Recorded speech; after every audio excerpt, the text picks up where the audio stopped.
প্রিয় বন্ধুরা, আল্লাহ রাব্বুল আলামিন আমাদেরকে পাঁচটা বিষয় পরীক্ষা করবেন। পবিত্র কোরআনুল কারীম আল্লাহ রাব্বুল আলামিন বলেন, ওয়ালা নাবলুওয়ান্নাকুম বিশাইইম মিনাল খাউফ। দুনিয়ার মানুষেরা তোমাদেরকে আল্লাহ রাব্বুল আলামিন পরীক্ষা করবেন ভয়ের মাধ্যমে। অনেক সময় আমাদেরকে বিভিন্ন ধরনের ভয় দেখাবেন আল্লাহ, সেই ভয়ের সময় আল্লাহকে আমরা স্মরণ রেখেছি কিনা এটাই আল্লাহ পরীক্ষা করবেন। তারপরে দ্বিতীয় নম্বরে আল্লাহ রাব্বুল আলামিন পরীক্ষা করবেন ওয়াল জু, ক্ষুধার্তের মাধ্যমে।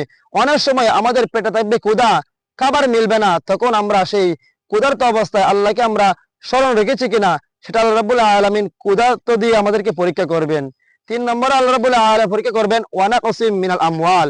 আপনারা আমার সম্পদকে আল্লাহ রাব্বুল আলামিন নষ্ট করে দিবেন, কেড়ে নিবেন আপদ বিপদ দিয়ে, তখন সেই সম্পদের মুহে পড়ে যেন আল্লাহকে ভুলে না যায়, এই সম্পদের মধ্যে আল্লাহ রাব্বুল আলামিন আমাদেরকে পরীক্ষা করবেন।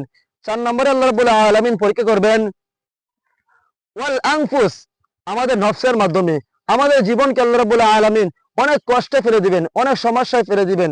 এই নফসের উপর নফসের চাহিদা হবে বিভিন্ন দিক দিয়ে, তখন এই নফসের পূজারি করি নাকি আল্লাহর পূজারি করি সেটা আল্লাহ আপনি আমার মাধ্যমে পরীক্ষা করবেন ওই বিভিন্ন বিষয়ের মাধ্যমে, যে আল্লাহ রাব্বুল আলামিনকে আমরা স্মরণ রেখেছি কিনা।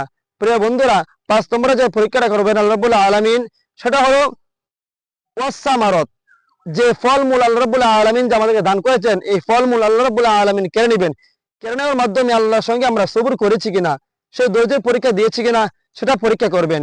এই আয়াতের শেষ প্রান্তে আল্লাহ বলেন ওয়াবাশশিরিস সাবিরিন, যারা এই পাঁচটা বিষয়ের উপর সবুর করবে তাদের জন্য সুসংবাদ। তাই ভাই আসুন আল্লাহর জন্য পরীক্ষা দিই, সব বিষয়ে ইনশাআল্লাহ উত্তীর্ণ হওয়ার চেষ্টা করি। আল্লাহ সকলকে বুঝদান করুন, আমিন।